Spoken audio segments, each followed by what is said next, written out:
Hi, I'm Don with Cowboy Biker Adventures. In this week's episode, I have for you Grand Teton National Park and views of the Grand Tetons, along with a walking tour of Jackson, Wyoming, the famous town square there, and also famous $1 Million Cowboy Bar and Saloon, along with its history. So let's get started. I think you're gonna like it.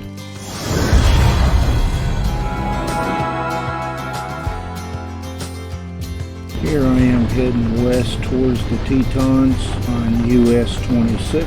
In a moment I'll be joining US 191 heading south to Jackson, Wyoming, stopping along the way to take pictures of the Grand Tetons. Remember, if you like the video, please give me a thumbs up and consider subscribing if you have not already. I could use the help.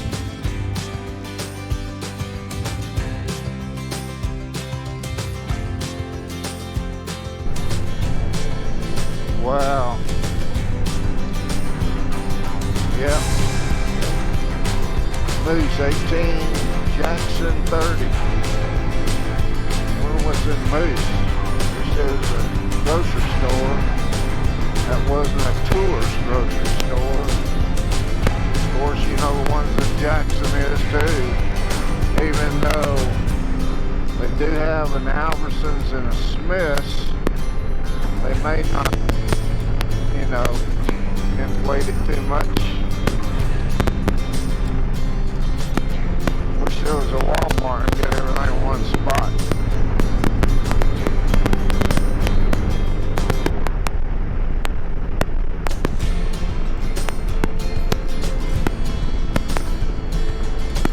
Well, those aspens over there haven't started really turning. Oh, look at that, straight ahead. There was no smoke. Just think how beautiful it'd be. I wonder if I can get close. The closer you get, the clearer it gets. I wonder how close you can get to it. I did not bring my tripod though.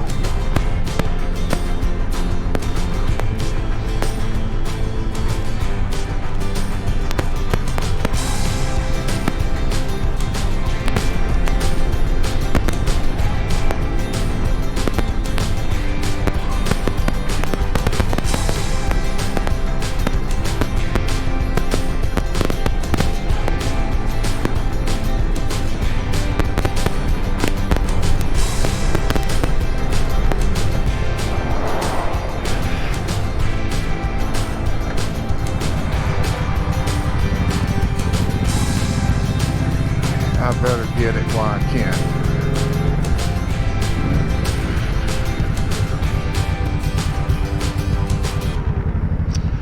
Okay, the Tetons. You can't even see the next mountain over there, or the next is part of the same range. But with the being 11:41 a.m. sun shining on it, you can probably see it better than later. So that's why I'm getting it now.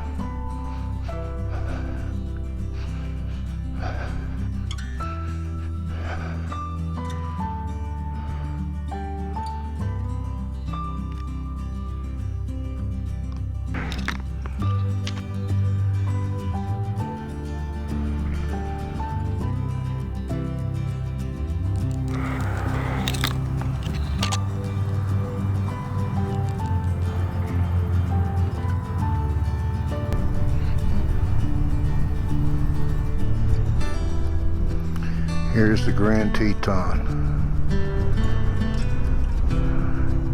Tips covered up with cloud. There's the other two Tetons.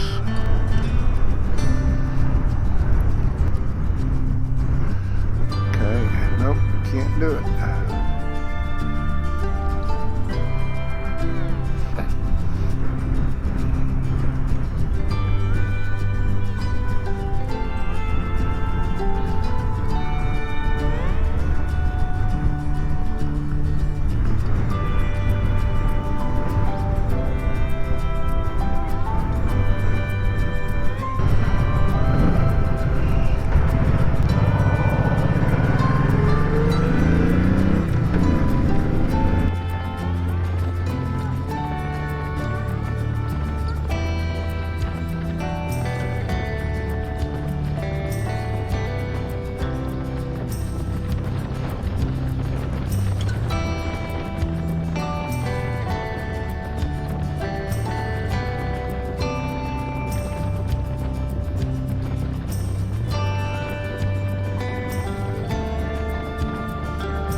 first moose I've seen. I guess that's the only way I may see it.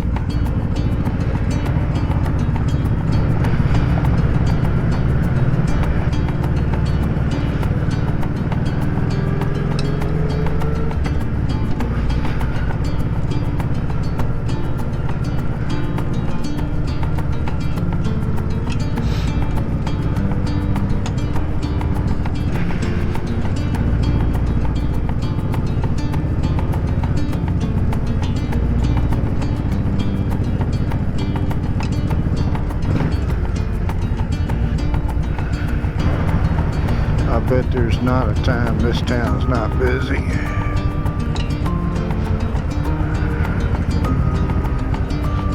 May slow down some in the winter at least. I know they come here to ski.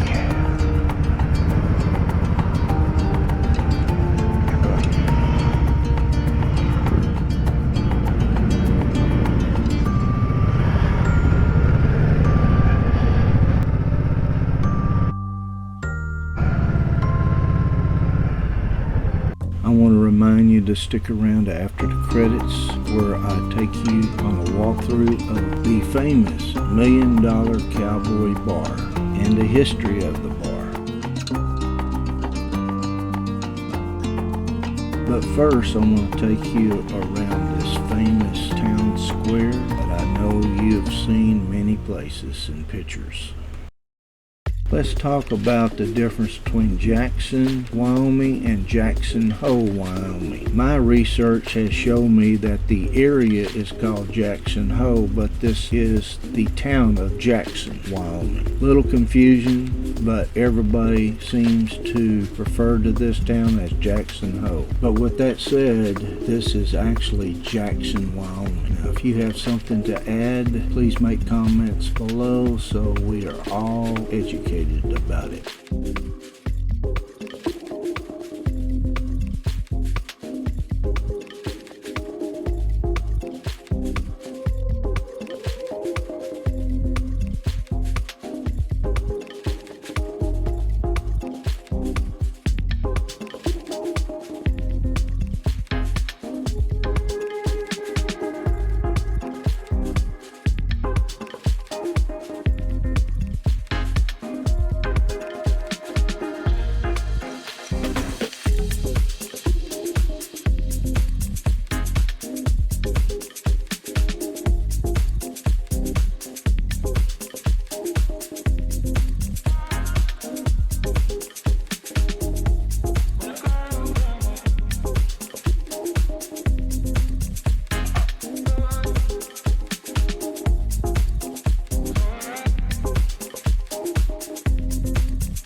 Here we're coming up on Jackson Hole's Veterans Memorial.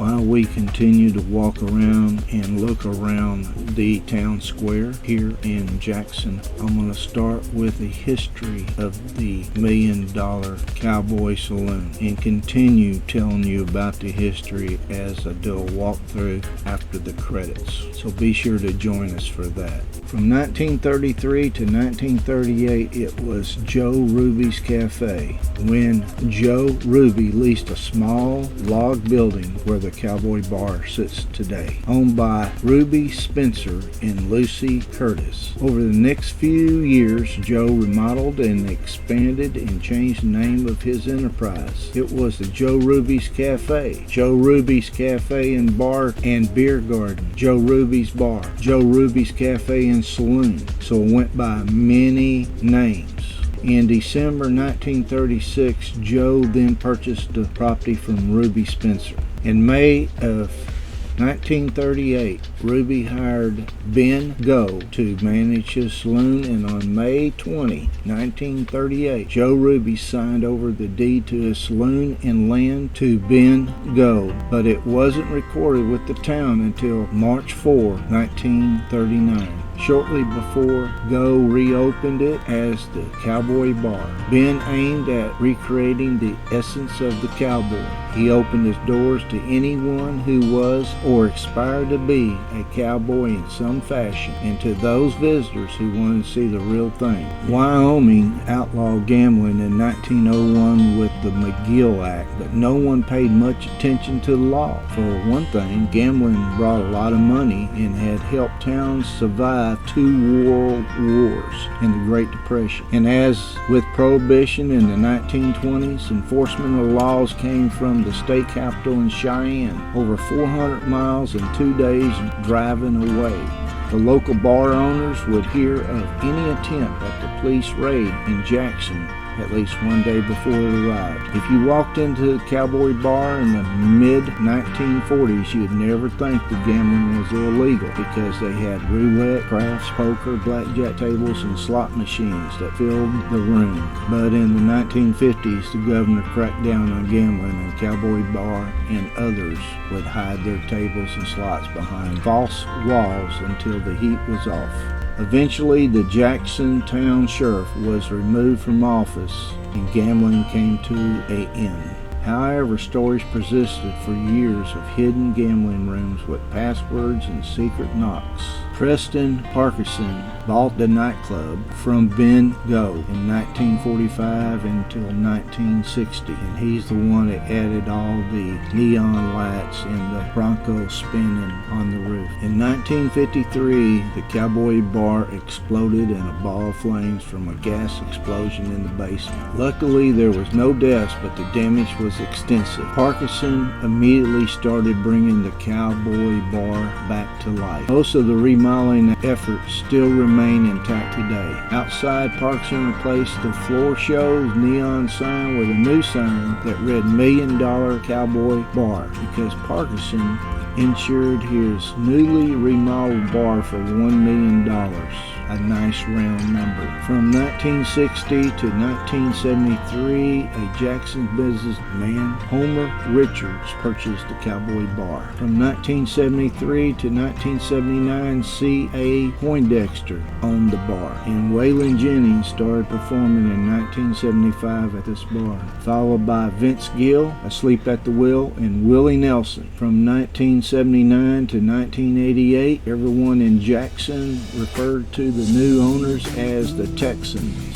Robert Walker, Clyde Lovingood, Mel McClung. From 1888 to 2018, 2 couples owned the bar, the Dudleys and the Andersons. From 2018 till today, the new owners, Bill Baxter and his family, made the same commitment to the Cowboy that they made in restoring the Wart Hotel and the Silver Dollar Bar. Thank you for watching this week's adventure. I hope you enjoyed it, and until next time, have a good one.